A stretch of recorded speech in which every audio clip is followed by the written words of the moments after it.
Washington, CNN. Former State Department officials were mystified and bemused by the United States' purchase of medical supplies from Russia amid the coronavirus pandemic, a move that experts say is a propaganda win for the Kremlin. A Russian plane with the equipment touched down in New York City on Wednesday, with an air traffic controller thanking the pilot for all the assistance you are bringing in. The delivery came days after President Donald Trump spoke by phone with his Russian counterpart, Vladimir Putin. A very nice offer. According to State Department spokesperson Morgan Ortagus, the U.S. purchased the supplies, which included ventilators and personal protection equipment. Both countries have provided humanitarian assistance to each other in times of crisis in the past and will no doubt do so again in the future, she said. This is a time to work together to overcome a common enemy that threatens the lives of all of us. A State Department spokesperson on Thursday evening said, the United States is purchasing the supplies and equipment outright, as with deliveries from other countries. We appreciate Russia selling these items to us below market value, they said. It is unclear if the Trump administration also bought supplies from other countries below market value, and how this specific deal was established.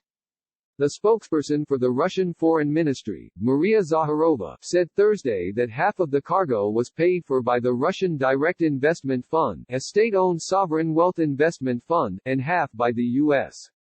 Trump, speaking from the White House Thursday, did not mention the supplies being purchased. He instead touted the delivery as a very nice offer, and said he would be open to future aid. It was a very nice gesture on behalf of President Putin, and I could have said, no, thank you, or I could have said, thank you. And it was a large plane of very high-quality medical supplies. And I said, I'll take it, Trump said. Hard to understand why they are not being clear. The decision to buy supplies from one of the U.S. traditional adversaries, and the lack of transparency around that choice, was met with confusion by a number of former officials. Maybe this is a case of the bureaucracy being worried and having to fill in behind a decision Trump made on his own, but not wanting to get too far into the details to avoid backlash, said one of the former officials. The other official struggled to find any sort of justification for the Trump administration allowing Russia to be a trusted source for the goods, which are in short supply in the United States. It is really hard to understand why they are not being clear. It should be easy to explain, they said. It also highlights the issues with how much aid the U.S. is giving to other countries and how much is coming in.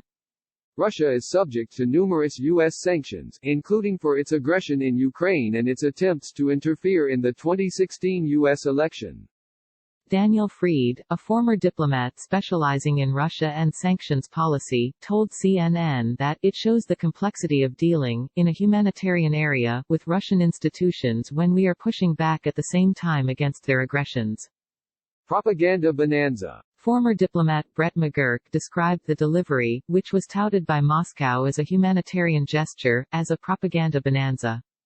Graham Brookie, the director and managing editor of the Atlantic Council's Digital Forensic Research Lab, told CNN that they're seeing a huge amount of that kind of Russia is here to help, that positive messaging, positive propaganda. The Russians will fly in as many planes as possible to create the perception that we are reliant on Russia, a third former official said. If we keep accepting it, this makes us look weak and them look strong.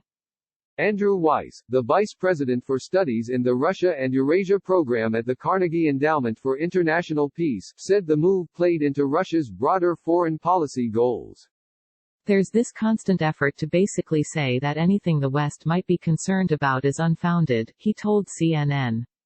In many respects, the Russian handling of Donald Trump has taken on aspects of trolling, where they're using Trump's attempts to turn the page to push core elements of Russia's foreign policy view, which is U.S. policy as a joke, Weiss said. I think it's just one more of these incidents that we've seen where the Russians outfoxed the Trump White House.